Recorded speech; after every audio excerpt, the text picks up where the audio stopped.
தன் மீது முன்வைக்கப்படும் வீண் குற்றச்சாட்டுகளுக்கும் சமூக வலைத்தள அவதூறுகளுக்கும் தமிழக வெற்றிக் கழகத்தின் சட்டமன்ற உறுப்பினர் கனிமொழி சந்தோஷ் மிகக் காரசாரமாகவும் அதிரடியாகவும் பதிலடி கொடுத்துள்ளார். மக்கள் வரிப்பணத்தில் 26 கார்களை பயன்படுத்துவதாக பரப்பப்படும் செய்திகளை முற்றிலுமாக மறுத்த அவர், மக்கள் பிரதிநிதிகளுக்கான அடிப்படை உரிமைகளையும் மரியாதையையும் கேள்வி கேட்கும் விமர்சகர்களுக்கு நேரடியாக நேரில் வந்து பேசத் தயாரா என சவால் விடுத்துள்ளார். தன்னை அழகான பொம்மை என்று கிண்டல் செய்பவர்களுக்கு அந்த பொம்மை ஆபத்தானது என்றும் எச்சரித்தார்.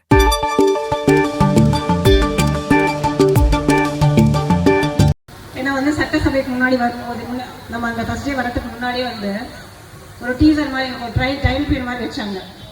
ட்ரையல் பீரியட் எப்படின்னா அங்கே ஒரு கண்ணியம் காத்து என்ன மாதிரியான இதெல்லாம் நம்ம பண்ணணும், டூஸ் அண்ட் டோன்ட்ஸ் என்ன அப்படிங்கிற மாதிரி எங்களுக்கு ஒரு ப்ரோக்ராம் கண்டக்ட் பண்ணியிருந்தாங்க.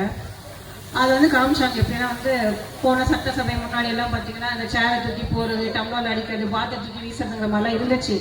அந்த மாதிரி சம்பவம் கூட நடக்கும்.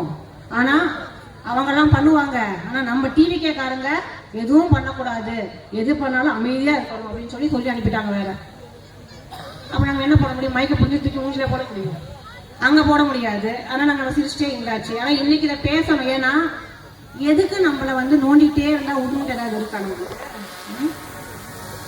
இன்னைக்கு நியூஸ்ல 26 கார் வச்சிருக்காங்க, வண்டி வச்சிருக்காங்க, அதை வச்சிருக்காங்க, இதை வச்சிருக்காங்க, மக்கள் வரி பணத்தை தூக்கி சம்பாதிக்கிறாங்க, பிடிக்கிறாங்கன்னு யாரையும் பாத்தீங்க நீங்க? யார் மக்கள் பணத்தை எடுத்து நாங்க சம்பாதிச்சு கார் வாங்கிச்சு யார் பாத்தீங்க? ஒவ்வொரு தடவை சொல்லும் போதுமே விரிவான உங்ககிட்ட என்ன ஆதாரம் இருக்கு, எங்க அமைச்சர்கள் கிட்ட கேட்க தெரியல உங்களுக்கு, ஆதாரத்தோட பேசுங்க அப்படின்னு சொல்லிட்டு. என்ன ஆதாரம் நீங்க வச்சிருக்கீங்க? மக்களோட வரி பணத்தை எடுத்து நான் சம்பாரிச்சு ஒரு கார் 2 கார் கிடையாது 26 கார் வாங்க வச்சிருக்கேன். நான் இவரை பார்த்தாரு.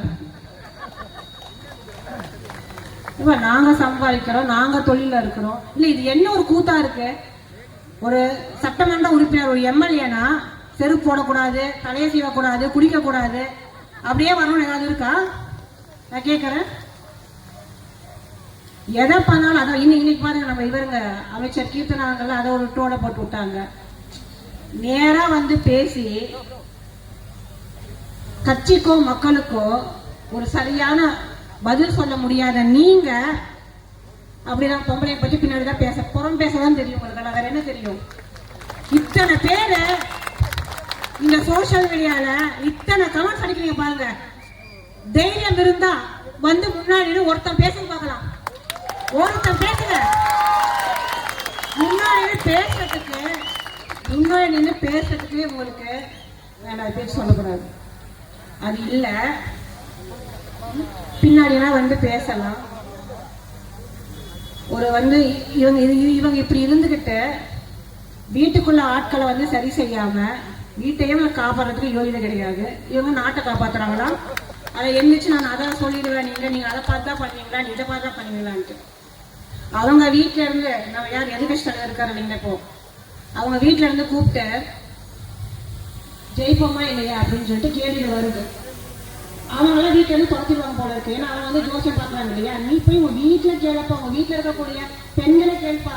அவங்க கூப்பிட்டு என்கிட்ட பேசுறாங்க. நான் ரெக்கார்ட் வச்சிருக்கேன்ப்பா, நான் ரெக்கார்ட் வச்சிருக்கிறேன், பேச ரெக்கார்ட் நான் வச்சிருக்கிறேன். உங்க வீட்டுல இருந்து யார் பேசுனாங்க, ஜெயிப்போமா இல்லையான்னு சொல்லி கேட்டது நீங்க. இப்ப இன்னைக்கு நீங்க நாங்க நாட்டிகவாதி, நான் ஜோசியம் ஜாதகத்தை நாங்க நம்ப மாட்டோம் அப்படின்றீங்க. முதல்ல உங்க வீட்டை கூட ஆட்கள் திருத்துங்க. அப்ப நாட்டுக்கு கொஞ்சம் நீங்க அட்வைஸ் பண்ணலாம். பேசாம இருக்கிறோம், பொறுமையா இருக்கும் அப்படின்னா போட்டு நம்மள நோண்டிட்டே இருக்கிறாங்க. சரி ரைட்டு, இந்த அழகான பொம்மை அப்படின்னாங்க. இந்த அழகான பொம்மை கொஞ்சம் ஆபத்தான பொம்மை கூட.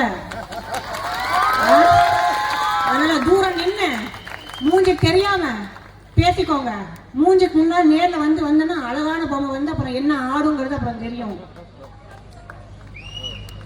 எனக்கு பேசும்போது சரியான கோபமான சரியான கடுப்பாயிடுச்சு. சரி பேச முடியாது. பொதுக்கூட்டத்துல யார் கேட்பாங்க? இதெல்லாம் தூக்கி டெலிகாஸ்ட் பண்ணுங்க, தாராளமா பண்ணுங்க. எங்க தலைவர் கூட உங்களுக்கு கேட்க மாட்டாரு. ஏன்னா அவருக்கே தெரியும் எந்த அளவுக்கு போட்டு தோலை தள்ளிட்டு இருக்காங்க அப்படின்னு சொல்லிட்டு. நான் எதுக்கு இதை சொல்றேன் அப்படின்னா, அதாவது பெண்கள் இத்தனை விஷயத்தையும் நம்ம தாங்கிட்டு இத்தனையும் பார்த்துட்டு ஒரு சின்ன கமெண்ட் வந்துச்சுன்னு பார்த்தீங்கன்னா வீட்டில் உடனே ஃபோன் வந்து எங்கள் அம்மா கூப்பிட்டுருவாங்க. ஐயோ என்ன பொருள் இப்படிலாம் போட்டுக்கிறாங்க, நம்ம இப்படிலாம் பேசுறாங்க, அத்தை கேட்டாங்க, மாமா கேட்டாங்க, பெரியம்மா கேட்டாங்க, பெரியப்பா கேட்டாங்க, நமக்கு இது தேவையா அப்படின்னு சொல்லிட்டு ஒரே வார்த்தை, எங்க தளபதி இருக்கிற வரைக்கும் நாங்க இருக்கிற எதுக்குமே அஞ்ச மாட்டோம். எதை பத்தி எனக்கு கவலை இல்லை. எனக்கு எங்க அண்ணன் இருக்காரு பலமா, அப்படியெல்லாம் ஒன்றும் நடக்காது. அந்த ஒரு தைரியமும் தன்னம்பிக்கையும் நம்மளுக்கு கொடுத்தது வந்து வேற யாரும் கிடையாதுங்க, நம்ம தளபதி தான்.